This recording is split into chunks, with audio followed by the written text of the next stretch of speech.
Hello everyone, आप सभी का अपने YouTube चैनल लर्न विद प्रीति पर स्वागत है। दोस्तों, जैसा कि आप सभी को पता है कि हम अपने चैनल पे आपके लिए डेली न्यू करंट अफेयर्स की वीडियो लेकर आते रहते हैं। तो आज फिर हाजिर हुए हैं एक और न्यू वीडियो के साथ, और इस वीडियो में करवाए गए सभी क्वेश्चन इंपॉर्टेंट है, इसलिए वीडियो को लास्ट तक जरूर देखिएगा। तो चलिए शुरू करते हैं। वायु प्रदूषण को नियंत्रित करने के लिए किस राज्य ने एंटी डस्ट अभियान शुरू किया है? तो ये शुरू किया है दिल्ली राज्य ने। दिल्ली सरकार ने वायु प्रदूषण को नियंत्रित करने के लिए एंटी डस्ट अभियान को शुरू किया है। और दिल्ली सरकार ने आगामी सर्दियों के मौसम में प्रदूषण काफी बढ़ जाता है, तो उसको नियंत्रित करने के लिए सभी निर्माण स्थलों पर एंटी डस्ट अभियान शुरू किया है। और इस अभियान की शुरुआत की है पर्यावरण मंत्री गोपाल राय ने। इस अभियान के तहत 14 एंटी डस्ट मानदंडों को लागू किया गया है और सभी को उन मानदंडों का पालन करना होगा, और अगर कोई भी इन मानदंडों का उल्लंघन करेगा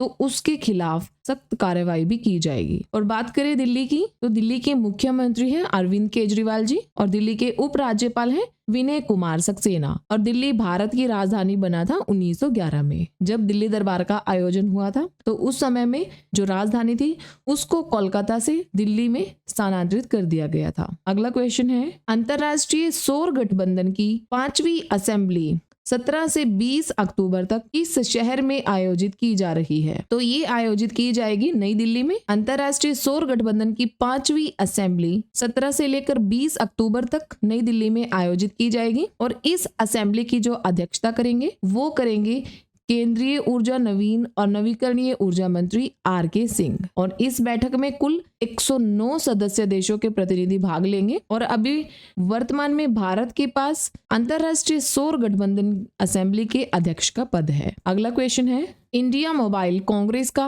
6ठा संस्करण 4 अक्टूबर को किस शहर में संपन्न हुआ है? तो ये संपन्न हुआ है नई दिल्ली में। नई दिल्ली में इंडिया मोबाइल कांग्रेस का 6ठा संस्करण संपन्न हुआ है, और यह इंडिया मोबाइल कांग्रेस का 6ठा संस्करण था जो कि नई दिल्ली में संपन्न हुआ है 4 अक्टूबर को। और इसकी शुरुआत हुई थी 1 अक्टूबर को और समाप्त हुआ है ये 4 अक्टूबर को। और इसका आयोजन नई दिल्ली के प्रगति मैदान में किया गया था। और जो इंडिया मोबाइल कांग्रेस है वो एशिया का सबसे बड़ा डिजिटल टेक्नोलॉजी फोरम है, और इसमें कुल 13,500 प्रतिभागियों ने भाग लिया था। और इस इवेंट में प्रधानमंत्री नरेंद्र मोदी जी ने 5G सेवाओं की भी शुरुआत की थी। अगला क्वेश्चन है, हाल ही में भारत निर्वाचन आयोग ने किसे अपना नेशनल आइकन घोषित किया है? तो ये आपको जो पिक्चर में दिख रहे हैं पंकज त्रिपाठी, इनको अपना भारत निर्वाचन आयोग ने नेशनल आइकन घोषित किया है। और भारत निर्वाचन आयोग ने चुनाव में मतदान की जागरूकता को लेकर ये फैसला लिया है। और भारत निर्वाचन आयोग ऑल इंडिया रेडियो के सहयोग से एक विशेष कार्यक्रम भी शुरू करने जा रहा है। इसे मतदाता जंक्शन नाम दिया गया है। और जो ये कार्यक्रम शुरू किया जा रहा है इसका भी मुख्य उद्देश्य है कि चुनाव में मतदान की जागरूकता को बढ़ावा देना। और यह कार्यक्रम प्रत्येक शुक्रवार को 15 मिनट के लिए प्रसारित किया जाएगा, और इसमें कुल 52 एपिसोड होंगे। और यह कार्यक्रम 23 भाषाओं में 230 आकाशवाणी चैनलों पर प्रसारित होगा। अगला क्वेश्चन है, साहित्यिक आलोचना पुस्तक बजरंग चोला पहर सखीरी के लिए 2022 में 32वें बिहारी पुरस्कार से किसे सम्मानित किया गया है? तो ये है माधव हाडा। डॉक्टर माधव हाडा को उनकी पुस्तक बजरंग चोला पहर सखीरी के लिए 32वें बिहारी पुरस्कार से सम्मानित किया गया है। और यह पुरस्कार हर साल हिंदी और राजस्थानी में एक लेखक द्वारा पिछले 10 वर्षों में प्रकाशित उत्कृष्ट कार्य के लिए पुरस्कार दिया जाता है। और जो ये पुरस्कार है वो प्रसिद्ध कवि थे बिहारी लाल, उनके नाम पर यह पुरस्कार दिया जाता है। और माधव हाडा को उन्होंने 2015 में एक पुस्तक लिखी थी जिसका शीर्षक था बजरंग चोला पहर सखीली के लिए। इस सम्मान से उन्हें सम्मानित किया गया है। इसमें 2.5 लाख का नगद पुरस्कार है और एक प्रशस्ति पत्र भी दिया जाता है। अगला क्वेश्चन है, कौन सी राज्य सरकार आपकी योजना आपकी सरकार आपके द्वार कार्यक्रम का शुभारंभ करने जा रही है? तो ये है झारखंड सरकार। झारखंड सरकार द्वारा नई योजना शुरू की गई है, और ये योजना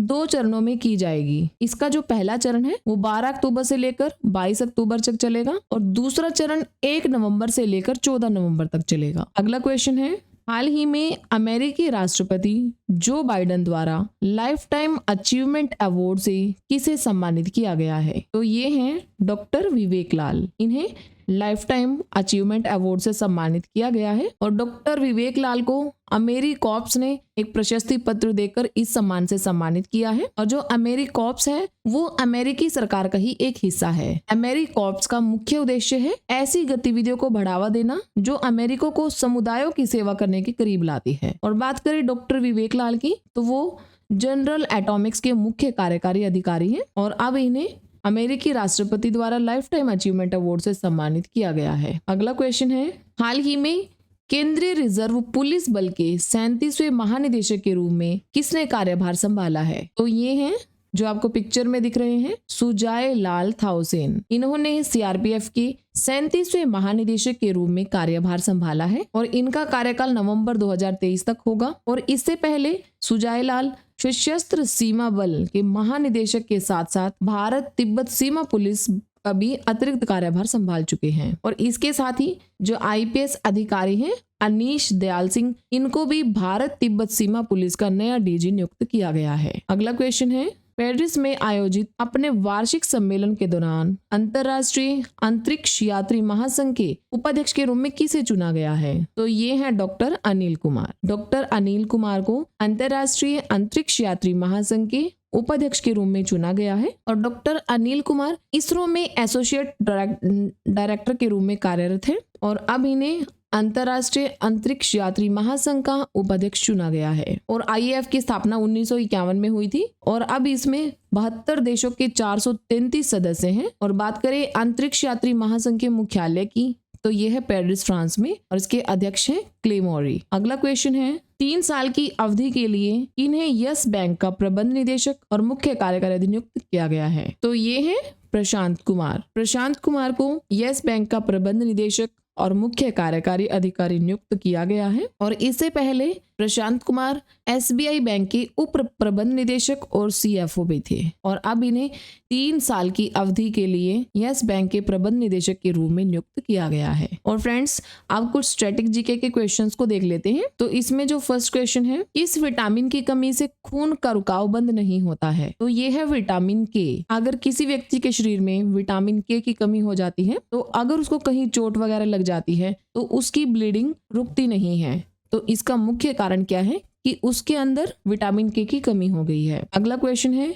संविधान सभा की प्रारूप समिति के अध्यक्ष कौन थे? तो ये थे डॉक्टर भीमराव अंबेडकर जी। अगला क्वेश्चन है, किस धातु का प्रयोग मानव द्वारा सबसे पहले किया गया था? तो ये था तांबा।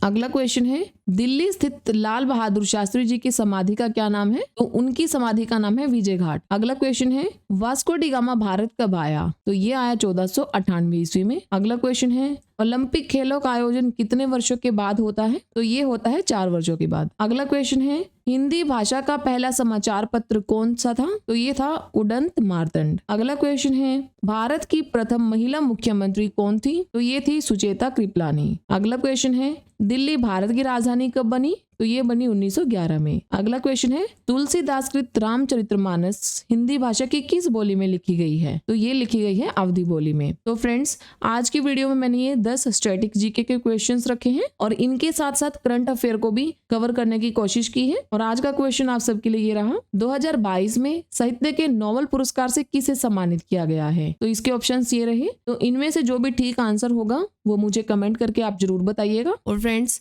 वीडियो को ज्यादा से ज्यादा शेयर कीजिए और अगर आपको वीडियो अच्छी लगे तो वीडियोस को लाइक और चैनल को सब्सक्राइब करना भी ना भूलें। जल्दी ही मिलेंगे एक और न्यू वीडियो के साथ।